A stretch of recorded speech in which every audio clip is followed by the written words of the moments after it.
டெலிவி channel சகோதர சகோதரிகளுக்கு வணக்கம். இன்றைக்கி நம்ம பார்க்க போகிற ஒரு கொடிய நோயின்னு கேட்டால் ஹெரனியா, குடல் இறக்கம். இதை பற்றி நம்ம பார்க்க போகிறோம். குடல் இறக்கத்துக்கு இன்றைக்கி உள்ள இங்கிலீஷ் மருத்துவத்தில், அதாவது அலோபதியில் மருந்து கிடையாது, அறுவை சிகிச்சை மட்டும்தான் உண்டு. இந்த குடல் இறக்க நோயை வலியிலிருந்து எப்படி நிவாரணம் பெறுவது, ஆரம்ப காலகட்டத்திலேயே இந்த குடல் இறக்கத்தை எப்படி சரி செய்வது, இதை பற்றி நம்ம இன்றைக்கி பார்க்க போகிறோம். அதை ஸ்கிப் பண்ணாமல் பாருங்கள், வீடியோ முழுசாக பாருங்கள். குடல் இறக்கம் பெரும்பாலும் பெண்களுக்கு தொப்புள் பகுதிக்கிட்ட வரும். ஆண்களுக்கு வலது இடது இடுப்பு பகுதிக்கிட்ட அதிகமாக அவங்களுக்கு ஆண்களுக்கு அப்படி தான் வரும். இந்த குடல் இருக்க அந்த நம்ம உடம்புல பார்த்தீங்கன்னா எல்லா இடங்களையும் எலும்பு சப்போர்ட் இருக்கும். இந்த வயிற்று பகுதி மட்டும் தசை கொழுப்பு இந்த பகுதியினால் உருவானது. இப்போ வயிற்று தசையை வயிற்று சதை பகுதியை கடினமாக்குறதுக்காண்டி, அதாவது இறுக்கமாக்குறதுக்காண்டி இந்த ஒரு எக்ஸசைஸ். இது ரொம்ப கடினமான எக்ஸசைஸ்லாம் கிடையாது, ரொம்ப சுலபமான எக்ஸசைஸ் தான். இதை செஞ்சுக்கிட்டே வந்தோம்னா நமக்கு வயிறு சதை பகுதி கொஞ்சம் இறுக ஆரம்பிச்சிடும். அப்போ இந்த ஹெரனியாவுக்கு உண்டான பிரச்சனைகள் வராமல் இருக்கிறதுக்கு நிறையா இது இருக்கும். இதை செய்கிறது ரொம்ப ரொம்ப சுலபம். இதை பாருங்கள் எப்படி இருக்காருன்னு. இப்போ இவர் உட்காந்துருக்கிறாரு, காலையும் கையையும் அந்த மாதிரி வச்சுக்கிட்டு இப்போ என்ன பண்ணுறாருன்னா கையை அப்படியே மெல்ல மேலே தூக்குவார். பாருங்கள், தூக்கிட்டாரா? இப்போ மூச்சை இழுத்து பிடிக்கணும். பிடிச்சிட்டு முன்னாடி எப்படி சாயிறாருன்னு பாருங்கள்.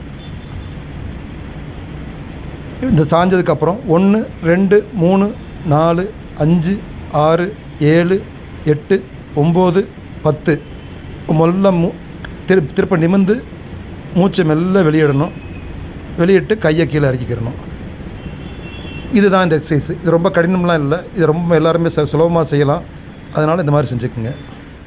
இந்த குடல் அதிகமான எடை கூடுறப்ப தசை கிழிந்து வெளியே வருவது தான் குடல் இறக்க நோய். இந்த குடல் இறக்க நோய் ஒரு சில பேர் என்ன செய்யணும், வெளியே கிளிப் மாதிரி பிடிச்சிக்கிறோம். இது ரத்த ஓட்டம் இல்லாமல் அந்த இடமே அழுகி அதை ஆப்ரேட் பண்ணி எடுக்கிற மாதிரி ஆகிடும். இது எதனால் ஏற்படுது அப்படின்னு பார்த்தீங்கன்னா, அதிகமான உணவு உண்றது, தேவைக்கு அதிகமாக உண்றது. ரெண்டாவது, உடற்பயிற்சி அதிகமான பளு தூக்குதல், பயிற்சி இல்லாமல் தூக்குறது. நிறைய பேர் பார்த்தீங்கன்னா வெயிட்டு தூக்குவாங்க. வெயிட் பயிற்சி இல்லாமல் உடனே டக்குன்னு தூக்குவாங்க. ஒரு செகண்டில் அவங்களுக்கு குடல் இறக்கம் வந்துடும். அவங்களுக்கே தெரியாது, நாள் ஆக ஆக ஆகத்தான் தெரியும். ரெண்டாவது, மலம் கழிப்பது. மலம் ரொம்ப கான்ஸ்டிபேஷன் சொல்லுவாங்க. அதை முக்கி இருக்கிறப்போ பார்த்தீங்கன்னா அந்த குடல் கிழிஞ்சு வெளியே வந்துடும். இதை நிறைய பயிற்சி இல்லாமல் உடற்பயிற்சினா செய்யாதீங்க. உடற்பயிற்சி செய்கிறப்ப அதுக்கான தகுந்த உடற்பயிற்சி வல்லுநர்களை வச்சு அவங்க சொல்கிறத கேட்டு உடற்பயிற்சி செய்யுங்க. நீங்களாக ஆர்வ கோளாறில் உடம்பை குறைக்கிறேன், டயட்டில் இருக்கேன் அப்படின்னு சொல்லி நீங்களாக போய் குடல் இருக்க நோய்க்கு ஆளாகாதீங்க. நம்ம குடல் இருக்க நோயிலேருந்து எப்படி தப்பிக்கிறது? ஜங்க் ஃபுட் இன்றைக்கி நிறைய இடத்துல பார்த்தீங்கன்னா ஜங்க் ஃபுட் நிறைய ஆயிடுச்சு. நம்மளும் தவிர்க்க முடியாத காரணங்களை ஜங்க் ஃபுட்டாக வாங்கி சாப்பிட்றோம். இது குடல் இருக்க நோய் வந்தவங்களுக்கு மிகப்பெரிய ஆபத்து. குடல் இருக்க நோய் இல்லாதவங்களும் ஜங்க் ஃபுட்டை தவிர்த்துருங்க. நான் முன்னோர்கள் சொன்னபடி அரை வயிறு உணவு, அரை வயிறு, கால் வயிறு தண்ணீர், கால் வயிறு எம்டியாக இருக்கணும். அதே மாதிரி சாப்பிட்ற டைம் பார்த்திங்கன்னா டயத்துக்கு சாப்பிடணும். காலையில் 8 மணிக்குள்ளே சாப்பாடை முடிச்சிடணும். மதியம் 1 மணிக்குள்ளே சாப்பாட்டு முடிச்சிடணும். இரவு முடிந்தால் சூரிய உதயத்துக்கு முன் சாப்பிட்டு முடிச்சிருங்க. அப்படி முடியலை அப்படின்றப்ப 7 மணிக்கு மேலே தாண்ட முடியாமல் பார்த்துக்குங்க. அதிகமாக நார்ச்சத்து உள்ள உணவை நம்ம எடுத்துக்கிறணும். அடுத்தது, இட்லி தோசை உணவை மெயினாக தவிர்க்கணும். வளர்ந்து வர விஞ்ஞான உலகில் பார்த்தீங்கன்னா ஃப்ரிட்ஜில் வச்சு ஒரு தடவை மாவாட்டி 1 வாரம் 15 நாள் சாப்பிட்றவங்களாம் இருக்காங்க. இது மிகப்பெரிய ஆபத்து. இட்லி தோசை உணர்வை தவிர்த்துக்குங்க. நம்ம முன்னோர்கள் என்ன செஞ்சாங்க, நம்ம ஸ்கூலில் படிக்கிறப்ப பார்த்துருப்போம். உங்கள் வீட்டு தீபாவளி இதுக்கெல்லாம் என்னன்னு கேட்டேன், உங்கள் வீட்டில் என்னடா பலகாரம் கேட்டால், எங்கள் வீட்டில் இட்லி சார், எங்கள் வீட்டில் தோசை சார். வருஷத்துக்கு ஒரு தடவை சாப்பிட்டதை இன்றைக்கி 3 நேரம் இட்லி தோசை சாப்பிட்ற ஃபேமிலிலாம் இருக்குது. இட்லி தோசை உணர்வை முழுவதுமாக தவிர்த்துருங்க.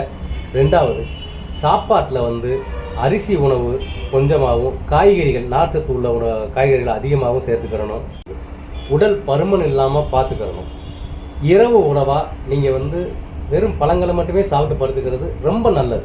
இது பண்ணிட்டீங்க, நீங்கள் அறுவை சிகிச்சை பண்ணதுக்கப்புறம் எனக்கு மறுபடியும் குடல் இறக்க நோய் வராதா அப்படின்னு கேட்டிங்கன்னா 100% சொல்ல முடியாது. அதாவது ஒரு 3 கிலோ குனிஞ்சு வெயிட்டை குக்கரை தூக்குனீங்கன்னா கூட அந்த தையல் பிரிஞ்சு குடல் இருக்க வெளியே வர வாய்ப்பு இருக்குது. அதுக்கு உதாரணம் என்னென்னு கேட்டிங்கன்னா, ஒரு வாயில் வேட்டி எடுத்துக்கோங்க. அதில் ஒரு 5 கிலோ படிக்கலை வைங்க. 4 மூளையும் பிடிச்சி இப்படி தூக்குனீங்கன்னா அது கிளியர்.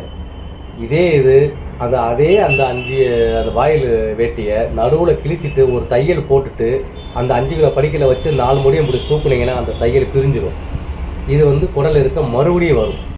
ஏற்கனவே அறுவை சிகிச்சை பண்ணி குழந்தை பெற்றிருந்தாலும் வேறு ஏதாச்சும் நீங்கள் அறுவை சிகிச்சை பண்ணியிருந்தாலும் இந்த குடல் இருக்க நோய் உங்களுக்கு சுலபமாக தாக்கும். ரொம்ப கவனமாக இருக்கணும். அடுத்து வந்து குடல் இருக்க நோய்க்கு வந்து அறுவை சிகிச்சை எப்படி பண்ணுவாங்கன்னு கேட்டிங்கன்னா, இந்த சிலிண்ட சதையை உள்ளே வச்சு ஒரு மெஷ்ஷு வச்சு அதில் தையல் போடுவாங்க. ஆனாலும் நம்ம ரொம்ப கவனமாக இருக்கணும். அதில் அஜாக்கிரதையாக இருக்காங்க. ஏற்கனவே ஆப்ரேஷன் பண்ணவங்க வந்து அதிக நேரம் தொடர்ந்து நிற்கக்கூடாது. அப்படி நிற்கக்கூடிய சூழ்நிலை உங்களுக்கு ஏற்பட்டுச்சுன்னா நீங்கள் இரணியா பெல்ட்டு கட்டிக்கிட்டு இடையிடையே ஓய்வு எடுத்துக்கொண்டு நீங்கள் நிற்கலாம்.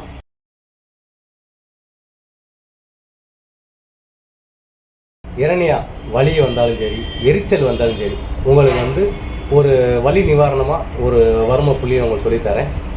இந்த வரல பார்த்து இந்த கட்டை 2 கட்டை பார்த்தீங்களா, இந்த முட்டியை இந்த இடத்துல வச்சுக்கோங்க. நல்லா பார்த்து இந்த இடத்துல வச்சு இந்த கை இந்த விரல் எங்கே வருதோ இந்த இடத்துல இங்கே இடத்துல வச்சு இப்படியே அழுத்தம் கொடுத்துக்கிட்டே இருந்தீங்கன்னா உங்களுக்கு வலியும் குறையும், எரிச்சலும் குறையும். இவர் எப்படி உட்காந்துருக்காரு பாருங்க. கண்ணை மூடி கையை கட்டி உட்காந்துருக்கிறாரு. இதுக்கப்புறம் வந்து அவர் கொஞ்சம் ரிலாக்ஸ் பண்ணிவிட்டு மெல்ல வந்து படுப்பார். இப்போ கால் 2 சேர்த்து வச்சுருக்கிறாரு. கையை வந்து இடது வலது பக்கம் நெருக்கமாக வச்சுருக்கிறாரு. இப்போ கை 2 மேலே தூக்கிடுவார். தூக்கி ஸ்ட்ரெயிட்டாக வச்சுருக்கிறாரு. இப்போ அடுத்து வந்து அவர் என்ன பண்ணுறாருன்னா மூச்சை இழுத்து பிடிச்சிக்கிடுவார். மூச்சை இழுத்து பிடிச்சிக்கிட்டு கையையும் மேலே தூக்குவார், காலையும் மேலே தூக்கி காலை வந்து கையால் பிடிச்சிக்கிடுவார். பாருங்கள்.